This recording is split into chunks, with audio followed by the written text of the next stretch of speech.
Shaun, you've obviously found kind of a home here in Golden State. Kind of looking ahead a little bit, would you like to finish out your career here, stay here long term? Absolutely, I would. This has been a great place for me. They found a way to fit me in, and to exploit my talents, whatever ones I have left. And, just having a comfort zone here, getting adapted, having a family in the Bay. I'd love to stay here, depending on the circumstances. Also, as part of you looking back on those few years where you're kind of bouncing around, to not miss that nomadic lifestyle a little bit? Yeah, absolutely. Especially at this stage, I was kind of more equipped, if you might say, being in my early 20s, moving around, bouncing around. But now, to have some structure, have some stability, that's it's probably more important. You've been in the league for 10 years, you're 51 now. How do you see your career going for the next few years in terms of the way they manage your roles here the last few years pretty well? Yeah, my minutes have been consistent. I think coach has done a great job of just managing my body, and I think it helps. It pays off. The last 2 years in the playoffs, I've been as healthy as I've been. And so. I'd love to play for as long as I can, obviously. You don't want to cap anything. It's the greatest job in the world. But I'd be satisfied for another 4 years. Do you have to manage yourself differently now that you're in your 30s? Yeah, definitely. More treatment, more weights, more, just getting yourself prepared. You can't hop out of bed and just be like, oh, I'm going to go play, 25 minutes.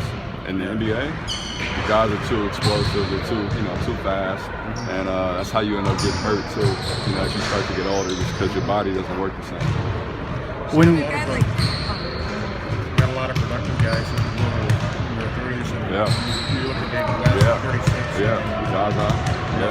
Zaza. Those guys, they take great care of their bodies. It's not really anything. There's not really any secret. I think. You look at Steph, look at Clay, guys have been able to stay healthy, but they take care of their bodies. They're in the weight room, they're getting treatments, they're getting massages, they're getting stretched, getting their rest. And look at David and Zah.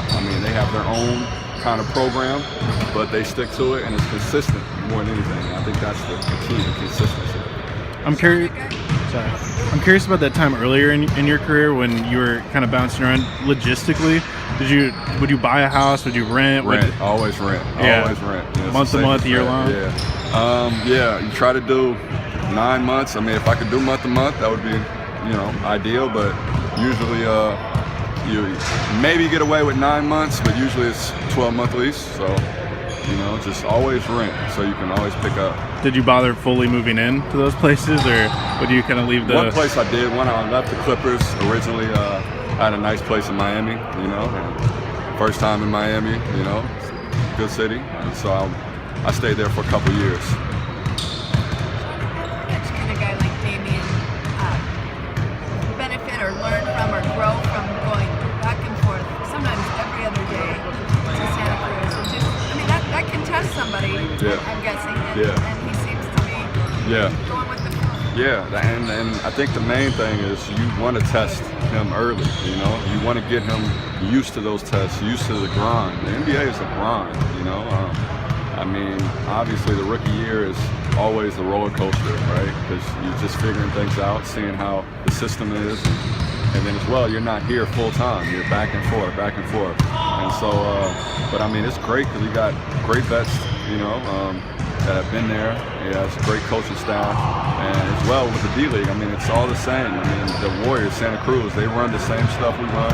They have great coaches down there as well, and they're going to hold them accountable, which is the most important. You got to be held accountable, so so we can mature and grow. Do you check in on him the way I know you've taken Ian under your wing a little bit, but do you kind of just get a feel for how he's coping with it all sometimes? Yeah. It was just more so taking his temperature, when he comes back up here, him and Pat, just making sure that they're ahead mentally, because you get down on yourself. Obviously, every day is not a good day, You're like, man, I got to go back, I got to go here, So you just just checking in on them, making sure that they know we got their backs, and we know it's tough too. I've been there. I played in the D-League, so I know. I wanted to ask you again about just preparing for a game as a guy who's been in the league for a while. Do you compare notes to guys like Andre in terms of their preparation, or just watching? Yeah, watching. You just see more than anything. I mean, it's just watching guys. You watch how guys take care of their bodies. You watch, Steph and Kevin, those guys out here getting shots, and the consistency which they work. Again, that's the main ingredient, and it's the same with taking care of your body, with preparing. The more consistent you are, it's like that first day at the gym. You're hating going to the gym to work out, right? The hardest part is getting there, but after that first week, it's like, the second week, all right, I'm in a routine now. I got something going. It's the same way of taking care of your body and preparing to get ready to play. Coach Kerr has gone to a pretty stable group at the start of the second and fourth quarters with you and Wes and Grant and everybody else. Are you guys feeling more comfortable together, like getting a chemistry as a unit? We're getting there. This is going to be rocky, honestly. It's been up and down this season. I think it's just us getting familiar with each other, finding our roles, getting comfort in our roles, being aggressive, picking and choosing our spots. And so I think it's going to be a roller coaster, but I think the main part, this is getting ready for the playoffs. For you physically, is that better to have more consistent, like you starting the second quarter, starting the fourth quarter, and then just going? Yeah, for anybody, it's when you know when you're going to come in, you can get yourself prepared mentally to play, right? It's like, you doing your work for your notes, after figuring out what questions you're going to ask. If you're rehearsing it, it's going to come off better. It's the same way we're playing. We know when we're going to get in the game, then we can be prepared, but we still got to be professional and stay ready. Even though your scoring's down this year, your efficiency is in a really good spot. Do you feel like you're really getting into a rhythm personally? Yeah, I think so, man. I'm just focusing on, the marathon. Obviously, it's, I didn't have a strong start. I haven't started the same way as I did maybe last year, but it's how I finish, and picking and choosing my spots, and hopefully, getting into a nice groove coming into the stretch of the season. The other day when you left the game, was that just like a hip thing? Yeah, I fell. Just, skinny boy problems. I fell at the wrong spot and the wrong bones. So, man, need some padding. I'm guessing at this point you have a pretty keen awareness of your body and how when something goes wrong, you're probably pretty... Yeah. I mean, all the injuries I've had, I don't have a choice. So. Right. Just kind of looking back on the past few years, did you have a sense when you first signed with Golden State that this could be, your long-term home? Did you even then? I was just kind of going in, taking it year by year. I still had the mentality of just, year by year. So that was, for me, just coming in, I didn't know really what to expect. And, to win a championship in that first year, I think it was a little shocking to us all.